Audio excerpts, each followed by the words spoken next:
There's a version of this story where I'm the lucky one.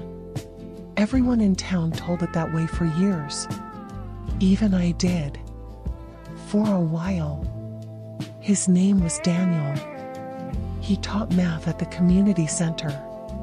He coached Little League on Saturdays. He held doors open. He remembered birthdays. Everyone trusted him. That's the part that still gets me. Not what he did, but how clean it all looked. From the outside. I was 18 when I started tutoring with him. Almost 19. And I thought I had finally been seen. This is small town secrets. And I need you to stay with me. Because the part that matters takes a while to arrive. I grew up on Clearwater Road. 2 stop signs. 1 gas station. A Dollar General that smelled like dust and old plastic. My town was the kind of place where everyone's business was also everyone's comfort. You knew who was struggling. You knew who was kind. You knew which houses to avoid on certain nights. I knew all of it. And I was tired of knowing it. I was restless in a way I couldn't name back then. Not unhappy, exactly. Just unfinished. My friends were all moving faster than me. They had boyfriends. They had plans. They had that thing in their eyes. Like they'd figured something out. I was still waiting to figure anything out. I was good at school. Bad at sitting still. Good at listening. Bad at being ignored. My mom signed me up for math tutoring that summer. I didn't argue. I had nothing better to do. Daniel was 31. I didn't think much of it. 31 seemed adult. Not old. Just settled. He shook my hand when we met. Firm. Like I was a person worth shaking hands with. You'd be surprised how much that matters. When you're 18 and nobody treats you like you're real yet. He had this way of explaining things. Slow and patient. Like he had all the time in the world for your confusion. I remember thinking, I've never had a teacher like this. Someone who looked at you when you spoke. Actually looked. I started looking forward to Tuesdays. That should have been the first thing I noticed. That I was counting days. My best friend Maya thought it was funny at first. She'd say, "You're telling me you look forward to math?" And I'd laugh. Because it was funny. And because she wasn't wrong. That summer was actually beautiful. I want you to understand that. I'm not going to skip past it. We had bonfires on Friday nights. Maya's older brother had a truck. We'd pile in the back with blankets and cold sodas. And drive out to the field past the water tower. Someone always had a speaker. Someone always had marshmallows. The sky out there is so wide. You forget that if you grow up around buildings. But out there, it pressed down on you in a good way. I told Maya about tutoring one of those nights. Not everything. Just that I liked it. That I felt smarter after. That he made me feel like I could actually do hard things. She smiled at me the way friends do. "That's really good," she said. "You deserve someone who believes in you." She meant it kindly. I know she meant it kindly. Those were good nights. I want to hold that for a second. Before the rest. Real laughter. Real sky. Real friends. I was happy. Just already starting to orbit something I didn't understand yet. It didn't happen all at once. It never does. That's the thing no one tells you. It happens in degrees. So small you don't notice the distance you've traveled. Until you look back. He started asking about my life. Not in the way teachers do. Not as filler between problems. He'd lean back in his chair. Arms crossed. Like he had all the time in the world. What do you actually want to do? I remember the question hit me weird. Because nobody asked me that. Not like that. Not like the answer could be anything. I told him I wanted to write. I'd never said it out loud before. He didn't laugh. Didn't say anything practical. Just nodded. Then write, he said. 3 words. I drove home that night feeling like I'd been handed something. I started dressing a little differently for Tuesdays.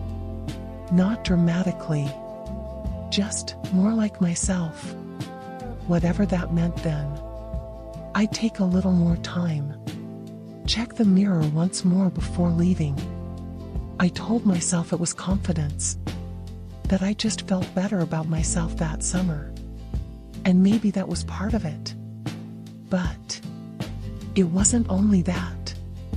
He started texting. Just study stuff at first. Articles he thought I'd like.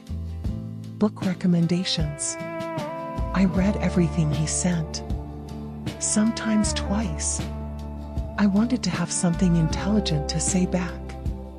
Then one evening he said, "There's a reading at the bookshop in Millfield Friday night.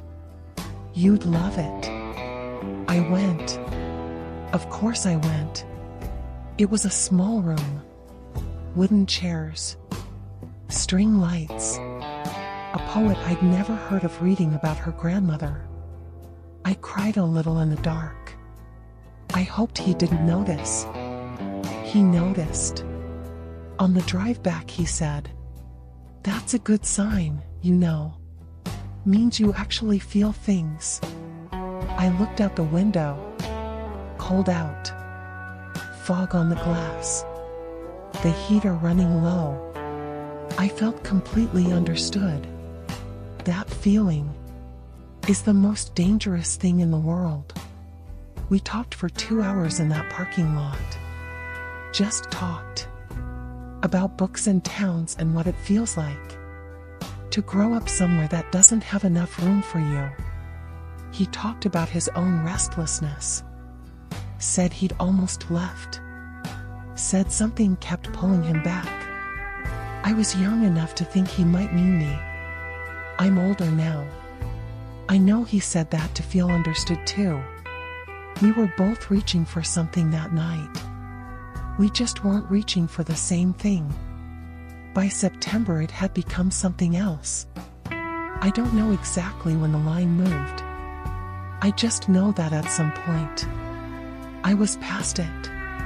We'd meet at the library instead of the center. Just because it was quieter, he said. We'd sit close. Books between us.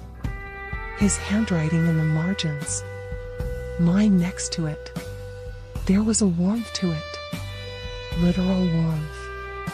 Old radiators. The smell of paper. Rain on the tall windows. He'd rest his chin on his hand and just watch me figure things out. Patiently. Not rushing. Like watching me think was interesting to him. One afternoon his hand covered mine briefly. Correcting a pencil grip. That's all it was. I held my breath. He acted like nothing happened. And I sat there thinking, did that just happen? Or am I making things up? That's a particular kind of confusion. One I'd learned to recognize. Later. People who know exactly what they're doing are very good at making you think that you're the confused one. He asked me not to mention the library meetings to my mom. Just to keep it simple, he said. She might not understand our dynamic. Our dynamic. I turned that phrase over for days. I thought it made us sound important, like we had something other people wouldn't understand. I was right about that part. Maya mentioned once that she'd seen him talking to another girl from school, outside the center. Probably just a student, she said. Don't overthink it. I didn't overthink it. I buried it. Because I trusted him. Because he told me I was different. Because being chosen feels like proof of something. He started making small comments. You're too smart for most of the people around you. Your friends don't really get you the way I do. I nodded. I'm ashamed of that now. Not in a crushing way. Just, I wish I'd known what that sounds like. When someone's slowly turning you away from the people who love you. It sounds like a compliment. That's the part that works. I started watching myself from the outside. Saying things I thought he'd want to hear. Disagreeing less. I remember canceling plans with Maya once. Because he'd mentioned he might want to meet. He didn't end up texting.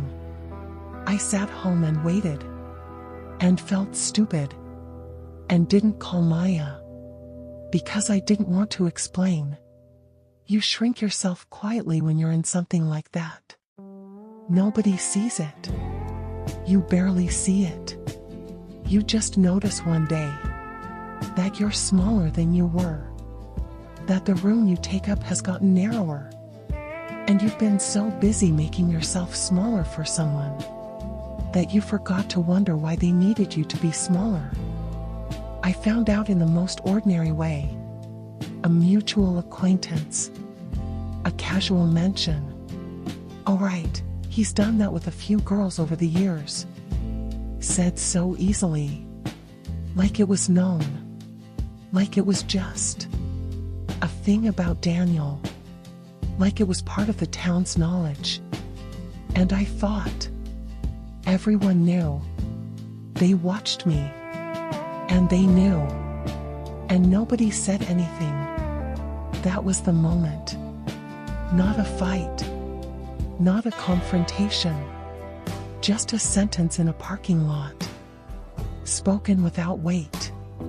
Because to everyone else, it didn't have weight. Only to me. I drove home. Ate dinner. Watched TV with my mom. Went to bed. And somewhere inside me, something finished. I didn't tell anyone for a long time. What would I have said? That I felt foolish? That I'd rearranged myself for someone who'd done it before? Who'd do it again? I stopped going to the community center. Said I didn't need the tutoring anymore. Which was true. I'd always been fine at math. I called Maya that week. We got coffee. She didn't ask. I think she knew better. We sat in that diner booth for 3 hours. Talked about everything else. She made me laugh so hard I spilled my drink. That was when I started coming back. Slowly. The way you come back to things. Quietly. Without ceremony. I want you to know. He didn't ruin me. That matters to say. People like him count on ruining you. They count on you carrying it forever. That the shame will keep you quiet. I'm here. I'm talking. So, I think about what I was looking for that summer. I wanted to be seen. I wanted to be taken seriously. I wanted someone to look at me and think, she matters. Those are real needs. There's nothing wrong with wanting them. He just knew how to look like he was meeting them. The town still talks about him the same way. Good man. Committed. Reliable. I nod when people say it. I don't correct them.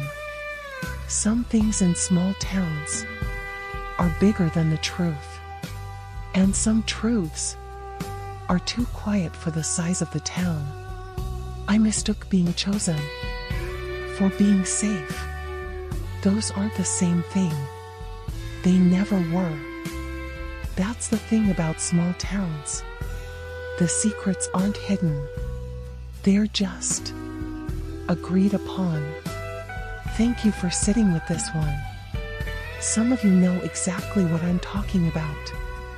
Some of you have your own version of Daniel. Different name, different town, same shape.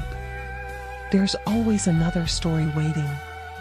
Subscribe to Small Town Secrets so you don't miss it. Like if you felt it. Share it quietly. Leave a comment if something here sounded familiar. I read them all. I'll see you in the next confession.